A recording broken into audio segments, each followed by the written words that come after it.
శాశ్వత మిత్రులు శాశ్వత శత్రువులు ఉంటారు. రేపు మీరు ఎవరితో అయినా కలిసే అవకాశాలు ఉంటాయి మీ పార్టీ? జగన్ గారికి లాస్ట్ టైం అవకాశం వచ్చింది, కానీ ఆయన ఎందుకు ఇండివిజువల్ గానే వెళ్ళాలి, ఎందుకంటే ఏదైనా పార్టీతో మనం కలిసి ముందుకు వెళ్తే సో వారి యొక్క సిద్ధాంతాలు మనం అంటే గెలిచిన తర్వాత బయట నుంచి సపోర్ట్ ఇస్తే మనకు ఒక పవర్ ఉంటుంది, ఒక ఇండివిజువాలిటీ ఉంటుంది. అదే కలిసి వెళ్ళినప్పుడు ఇప్పుడు జరుగుతున్న పరిణామాలు మనం చూస్తున్నాం కదా. స్పెషల్ స్టేటస్ విషయంలో ఈరోజు గట్టిగా మాట్లాడలేని పరిస్థితి. ఆ 2 కేంద్ర మంత్రి పదవుల కోసం రాష్ట్రాన్ని తాకట్టు పెట్టేశాడు. తన ఓటు నోటు కేసులు అడ్డంగా దొరకటం వల్ల రాష్ట్రాన్ని తాకట్టు పెట్టారు. నాయుడు గారిని కలిపి తిట్టారు మొన్న, అంటే విమర్శించారు. నెల్లూరు నాయుడు, చిత్తూరు నాయుడు గారు. నిజంగా ఆయన ఒకానొక సందర్భంలో వెంకయ్య నాయుడు గారికి నేను పెద్ద ఫ్యాన్ అండి. ఆయన మాట్లాడే స్టైల్, అది హిందీ కానీ ఇంగ్లీష్ కానీ తెలుగు కానీ అసలు వింటూ ఉండాలనిపించేది. అంత క్రేజ్ ఉన్న నాకు ఈ టర్మ్లో బాగా ఆయన మీద ఉన్న ప్రేమ తగ్గిపోయింది అనిపించింది. ఎందుకంటే సో మీరు ఏదైతే మాట్లాడారో రాజ్యసభలో అధికారంలో రావటం కోసం, ఈరోజు అవన్నీ ఎందుకు మర్చిపోతున్నారు? మోడీ గారి దగ్గర ఎందుకు భయపడుతున్నారు? మీకు ఎంత పవర్ ఉంది, మీరు చెప్తే అక్కడ వింటారన్న విషయం అందరికీ తెలుసు. అయినా కూడా మీరు చంద్రబాబు నాయుడిని కాపాడటం కోసం అక్కడ ఏం అడగట్లేదా? లేకపోతే ఆంధ్రప్రదేశ్కి అన్యాయం జరిగిపోయినా పర్లేదు అనుకుంటున్నారా? ఎందుకంటే ఒకానొక సందర్భంలో మీకు రెస్పాన్సిబిలిటీ లేదా అని అడిగితే, నాకేం ఆంధ్రప్రదేశ్ వాళ్ళు రాజ్యసభ సభ్యుడిని చేయలేదు, నాకేం అవసరము అని కూడా అన్నారా అని మాట్లాడారు ఒక ప్రెస్ మీట్లో. అంటే వయసు పెరిగే గుందికి ఎందుకు అలా మాట్లాడుతున్నారో వీళ్ళు అర్థం కావట్లేదు. అనుభవం పెరుగుతుంది, సిచ్యువేషన్స్ చూస్తున్నారు. సో రెగ్యులర్ పొలిటీషియన్స్ లాగా మీరు కూడా మాట తప్పటము, అది మాట తప్పామని తెలిసింది జనాలకి, దాన్ని కప్పిపుచ్చుకోవడానికి అసలు మీరు నాకేమిచ్చారు, మీకు నేను ఎందుకు చేయాలి అన్నట్టు ఒక నార్మల్ మనిషి మాట్లాడినట్టు మాట్లాడుతుంటే వాళ్ళ మీద ఉన్న గౌరవం కూడా లేకపోతే ఇంకేమన్నా ధ్వనించిందా అలాగా? ఎందుకంటే ఆయన కూడా సీనియర్ నాయకుడు, ఆయన పేరు చెడిపోవాలని ఆయన అనుకోరు కదా. అంటే ఫ్లోలోనో మరి ఏంటో తెలియదు, అలా అయిపోయింది, అలా వచ్చేస్తుంది. ఎందుకంటే ఒక మీటింగ్ లో నా వెనక ఎవరు ఉండొద్దండ్రా, వెనకుంటే వెన్నుపోటు రాజకీయాలు చాలా చూసాం కదా మనం రాజకీయాల్లో అని చెప్పి కామెడీగా అన్నాడు. అది సోషల్ మీడియాలో బాగా తిరిగింది. అంటే వీళ్ళిద్దరు ఎంత ఫ్రెండ్స్ గా ఉండి కూడా ఆయన మీద సెటైర్ వేశారు అనేది. వెన్నుపోటు అనగానే మనకి ఫస్ట్ గుర్తొచ్చి చంద్రబాబు నాయుడు గారు. సో పిల్లనిచ్చిన మామనే వెన్నుపోటు పొడిచారు కాబట్టి. సో వెంకయ్య నాయుడు గారు ఆ సెటైర్ వేసినప్పుడు అందరూ ఎలా నవ్వారంటే అలా నవ్వారు. అంటే ఆయన చమత్కారంగా మాట్లాడుతుంటారు, కానీ ఇది అనేది నాకు మీరేం పవర్ ఇచ్చారా, నేను మీ వల్ల రాజ్యసభ సభ్యునైనా, నన్నేది మీరు ప్రశ్నించేది అన్న విధంగా ఒక దాంట్లో మాట్లాడారు ఆయన. దాంట్లో కొంచెం గౌరవం తగ్గింది నాకు. అలా మాట్లాడకూడదు కదా.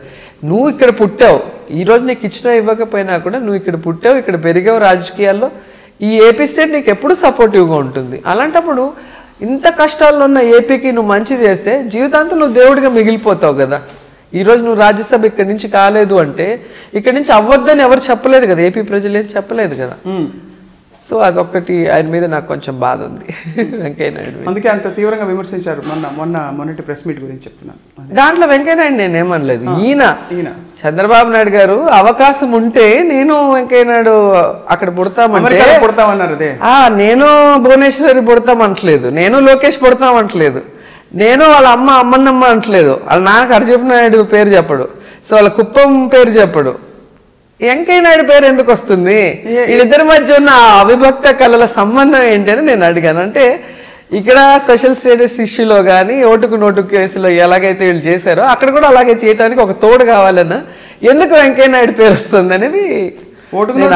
నాది కాదు వాయిస్ ఏదో అతికించారని రకరకాలుగా ఏ రోజు చెప్పలే, ఇంతవరకు అది నా వాయిస్ కాదు అని ఎక్కడా కూడా చెప్పలేదు. నా వాయిస్ అని కూడా చెప్పలేదు, ఏమి చెప్పలేదు. ఆబ్వియస్లీ అయిపోయింది. వాయిస్ కాదు అని చెప్పలేదు అంటే అది ఆయన వాయిస్ అనేది అర్థమవుతుంది. ఆయన అన్నాడు కదా ఎలా రికార్డ్ చేస్తారు, ఏ అధికారంతో చేస్తారు అని అన్నాడే తప్ప అది నాది కాదు అనలేదు. అంటే అది ఎక్కడ మరి మీ ఎమ్మెల్యే ఆయన వేశారు కదా, ఒక లండన్ కు ఎక్కడికో పంపించి టెస్టింగ్ చేయించి తీసుకొచ్చారు. రిపోర్ట్స్ అన్ని కూడా వచ్చినాయి కదా. రామకృష్ణారెడ్డి గారా? ఈయన చేయించారు. ఆల్రెడీ కేసీఆర్ గారు చేయించా కదా, మీకు ఛార్జ్ షీట్ లో ఆయన పేరు వేసింది కూడా చంద్రబాబు నాయుడు గారిది.